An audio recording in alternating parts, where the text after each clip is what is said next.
Good morning जय हिंद। हमने देखा था और आज का क्लास सम्राट अशोक के बाद का क्लास है सम्राट अशोक के अभिलेख एवं शिलालेखों के बारे में। ठीक है, इसमें थोड़ा जानेंगे हम लोग शिलालेख अभिलेख क्या होता है। ठीक है, और उसकी विशेषताएं, फिर उसके बाद जो अशोक द्वारा निर्मित हुआ था सम्राट अशोक द्वारा, ठीक है, वो हम देखेंगे। ठीक है, आइए देखें। जैसे कि अभिलेख वो शिलालेख होता है।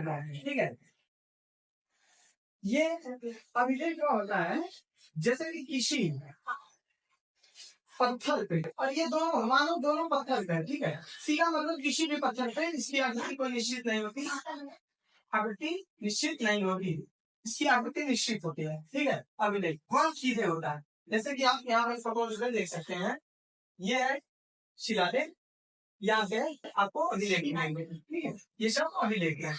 ठीक, तो आगे स्टार्ट करें। जो चंद्रगुप्त सॉरी सम्राट अशोक द्वारा शिलालेख बनवाए गए थे, वो माना जाता है 14 है। कितने? 14 शिलालेख। तो ये शिलालेख क्यों और बनवाए जाते थे, ध्यान दो। शिलालेख इसलिए बनवाए जाते थे कि उस काल की राजनीतिक व्यवस्था, कानून, जो प्रजा के लिए कानून बनाया जाता था, उसके लिए इस शिलालेख में वह कानून लिखा जाता था। क्या होता था? शिलालेख में कानून लिखा जाता था। देखो कानून आगे पढ़ेंगे, समझ गई नहीं? मौर्य साम्राज्य का या अशोक चक्रवर्ती अशोक सम्राट का जो कानून था उसके बारे में हम अध्ययन करेंगे। ठीक, जैसे पहले शिलालेख में वो लिखवाते हैं कि, सुनो, पहले शिलालेख में लिखवाते हैं कि पशु एवं पशु बलि पर हत्या बंद हो, पशु बलि पर हत्या बंद हो, पशुओं का हत्या बंद हो। देखो देखो, पशु हत्या या बलि,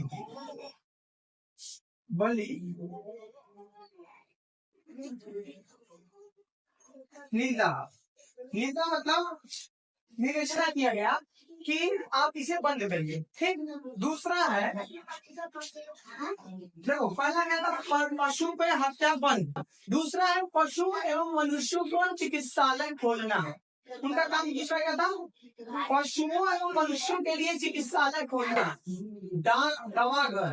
ठीक, फिर रोड, सड़कों पे, रोडों पे पेड़ लगवाना, यही काम था दूसरे शिलालेख। दूसरे शिलालेख में क्या लिखवाते हैं? पशु व मनुष्य चिकित्सा, कितना छोटा छोटा लिख रहे समझ जाओगे ना। पशु मनुष्य चिकित्सा मतलब पशुओं और मनुष्यों के लिए चिकित्सालय खोले। ठीक है, समझ रहे ना।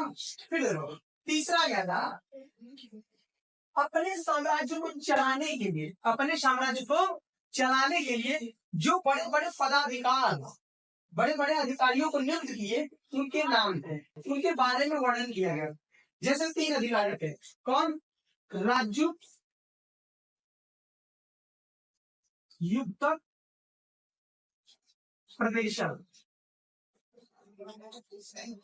ठीक है, ये बड़े बड़े प्रशासनिक अधिकारी थे, प्रशासनिक अधिकारी थे। जैसे डीएम आज हमारे यहाँ है ना, ठीक है, आईएएस अधिकारी वैसे ही वहां में भी हुआ करते थे। पूरे जिले को, पूरे वो राज्य को संभालने का काम करते थे। ठीक, और मान लो इसमें चार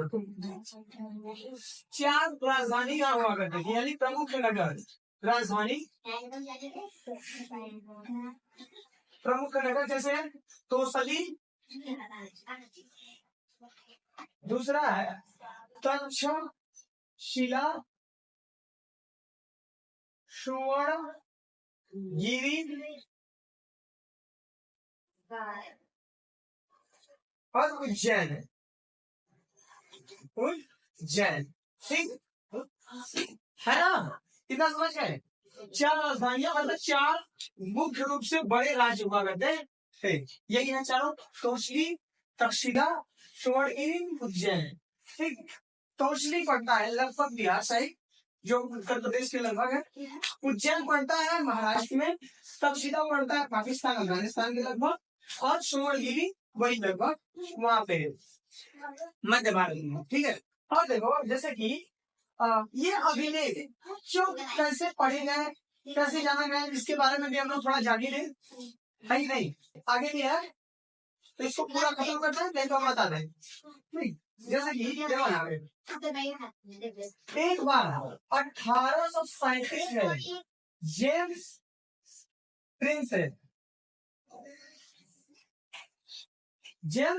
प्रिंसेस द्वारा, देखो यह एक ऐसे अधिकारी थे जो पुरातात्विक जो पुरातात्विक काम करने वाले हैं इतिहास का, वो नहीं थे। ठीक है कि नहीं? ये थोड़ा मतलब कि लैंग्वेज सीखने में माहिर थे, है।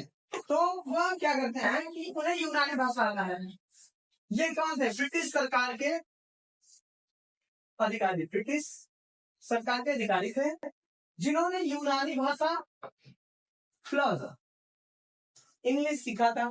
ठीक है, तो माना जाता है कि जो अभिलेख, अशोक के अभिलेख थे, शिलालेख थे, वह लैंग्वेज और लिपि, उसकी भाषाएं और लिपि देंगे पहले, भाषाएं और लिपि। देखो जो उत्तर भारत में लिखवाए थे, पहले पश्चिम उत्तर भारत में लिखवाए थे, मतलब राजस्थान साइड वो लिखवाए थे यूनानी भाषा, वह अरमाई, ये दोनों भाषाएं थी। लेकिन लिपि कौन सा था? खरोष्टी। लिपि कौन सा था? खरोष्टी। और उत्तर भारत में वह ये लिखवाए, जैसे कि उत्तर पूर्वी भारत में यह प्राकृतिक भाषा और किसकी लिपि थी? कौन सी लिपि थी? ब्राह्मणी लिपि। लिपि होता है लिखने वाला, भाषा होता है बोलने वाला। ठीक, और देखो ये है लिपि, ये है भाषा। तो देखो जब ये जेम्स प्रिंसेप द्वारा यूनानी भाषा धीरे धीरे ये डिकोड कर पाए, डिकोड मतलब उसे पढ़ पाए। ठीक है, तो धीरे धीरे ये पता चला कि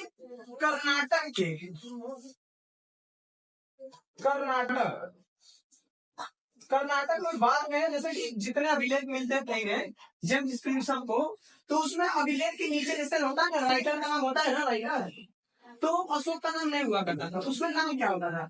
प्रियदर्शी, या तो देव नाम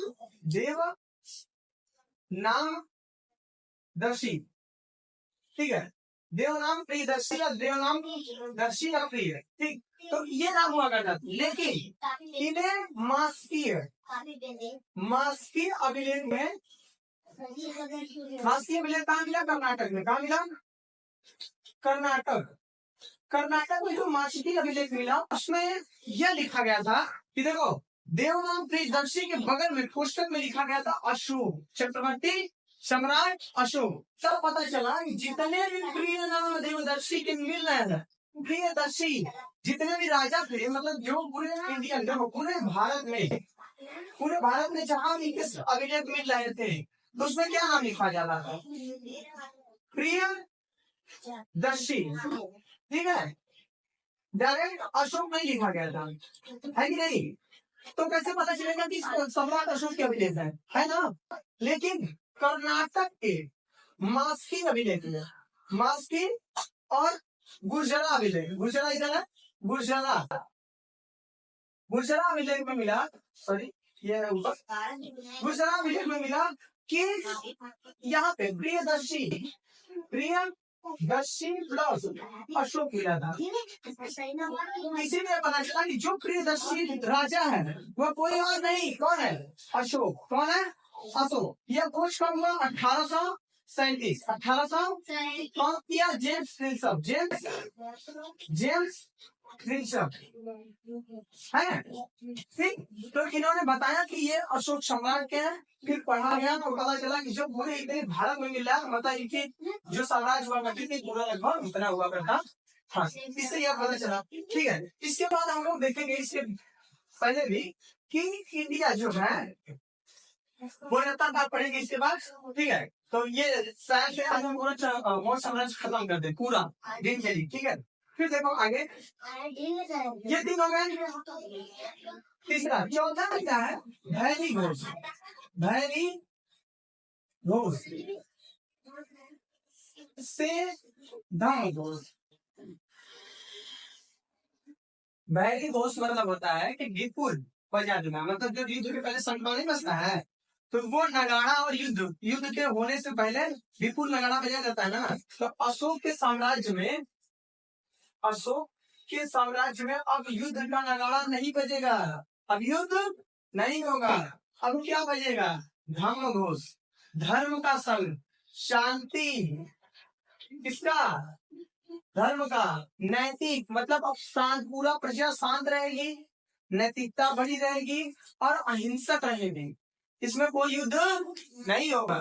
तो ये लिखा है। फिर पांचवे में क्या था, ये सब्जेक्ट नहीं है, ये वाला, मतलब अब युद्ध सिंपल भाषा, युद्ध बंद, युद्ध बंद, और क्या पूछा, शांति, क्या स्टार्ट, शांति, क्या है, शांति। फिर आया धम्म महामात्र, यानी धर्म के बारे में, ठीक है। और छठवां है, इसमें धर्म महामात्र ये है कि सभी लोग धर्म अच्छे से मान सके, और ये कोई कंपलसरी नहीं था कि बौद्ध धर्म ही फॉलो किया जाए, ठीक है, समझ में नहीं। हाँ, फिर देखो छठवां है आत्म शिक्षा, आत्म नियंत्रण शिक्षा। आत्मनियंत्रण शिक्षा क्या है, जैसे कि हम अपने आप को कैसे परिवर्तित कर सके, अपने आप को परिवर्तित कर सके। फिर देखो छठवें प्लस, सॉरी, सातवें प्लस आठवें में है धर्म, धम्म यात्रा। धर्म यात्रा मतलब तीर्थ यात्रा, तीर्थ यात्रा क्या है, तीर्थ यात्रा। जैसे कि सभी लोग अपने तीर्थ यात्रा कर सकते हैं। नौ में क्या था, सच्ची, सच्ची शिष्टाचार,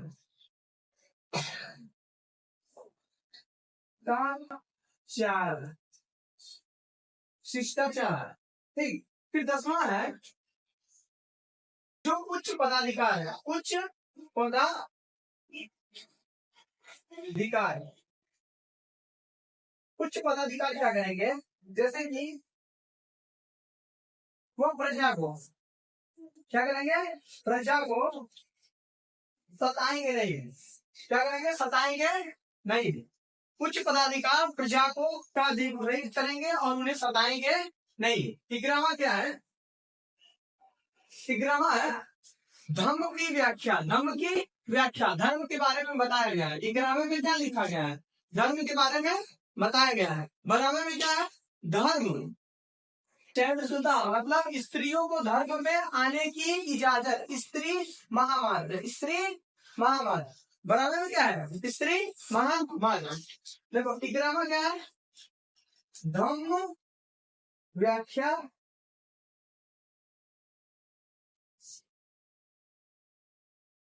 व्याख्या बना हुआ है धम्म, या तो धार्मिक सहिष्णुता या तो स्त्री महामार्ग, स्त्री महामात्र, या क्वेश्चन में लिख दो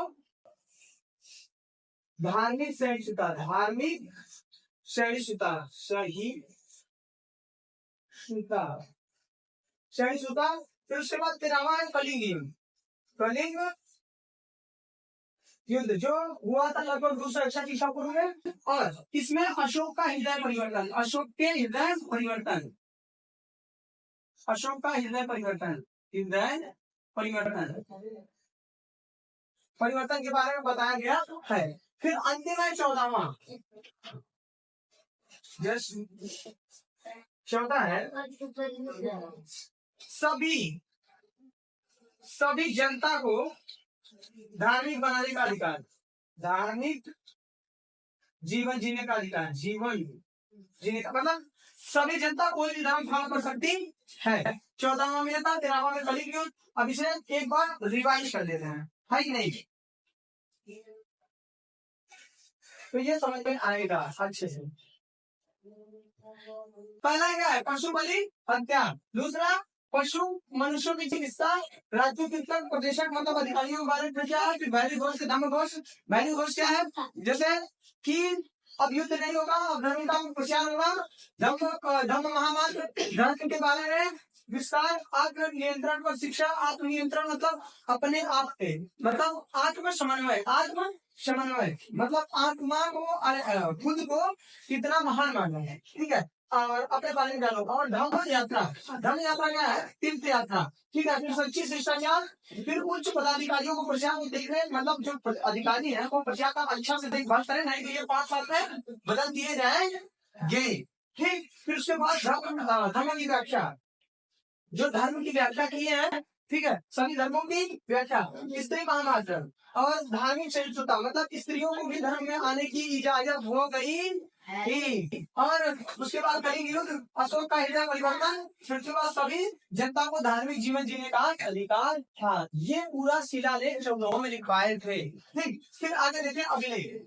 अभिलेख है जैसे ये देखो, ये था शिलालेख, ठीक है। ये तो है अशोक के जूनागढ़ शिलालेख, ठीक है। फिर थोड़ा देखें अभिलेख के बारे में।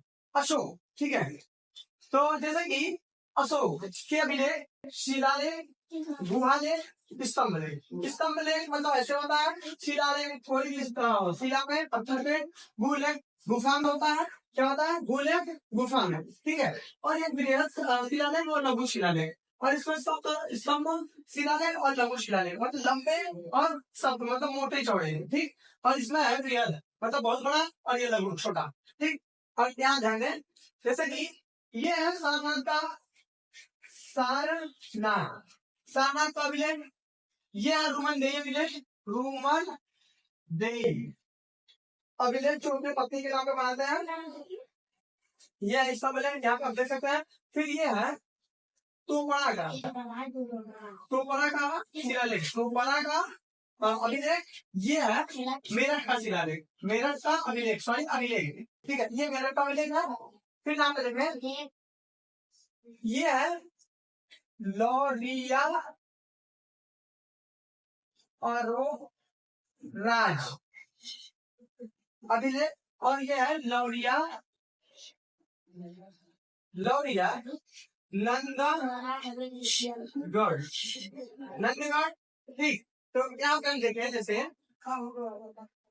कि पहले देखो, पहले है रूमन देई, रूमन देई अभिलेख। ये है आपको मिलेगा रूमन देई अभिलेख लगभग कुशीनगर के आसपास का क्षेत्र, ठीक है, उत्तर भारत नेपाल के साइड। दूसरा है प्रयाग, प्रयाग जिसे प्रयाग प्रकृति भी कहते हैं, प्रयागराज का वो अभिलेख जो इलाहाबाद में स्थित है। पहले कहा था, वहां पे कौशाम्बी में, कहा था कौशाम्बी में था, लेकिन अकबर ने इसे इलाहाबाद में ला दिया। कहाँ पे, इलाहाबाद। दूसरा है टोपड़ा का, टोपड़ा प्लस मेरठ। ये मेरठ और टोपड़ा का जो अभिलेख था, इसे दिल्ली में लाया गया। कहाँ में लाया गया, दिल्ली, दिल्ली। कौन लाया, फिरोज शाह तुगलक, फिरोज शाह, फिरोज शाह। कौन लाया, फिरोज शाह। फिर है लौरिया, लौरिया, लौरिया का दू कौन लाया, एक है अरुण, अरुराज, अरुराज। और दूसरा है नंदगढ़, नंदनगढ़ या नंदगढ़, नंदगढ़ अभिलेख। ये भी दिल्ली में लाया गया, ये भी दिल्ली में, नहीं सॉरी, ये चंपारण है। कहाँ पे है, चंपारण, चंपारण कहाँ है, बिहार, कहाँ है, बिहार। और एक है पूर्वा, पूर्व अभिनय वो भी चंपारण में है। ठीक है, ये भी चंपारण में भी है। धन्यवाद।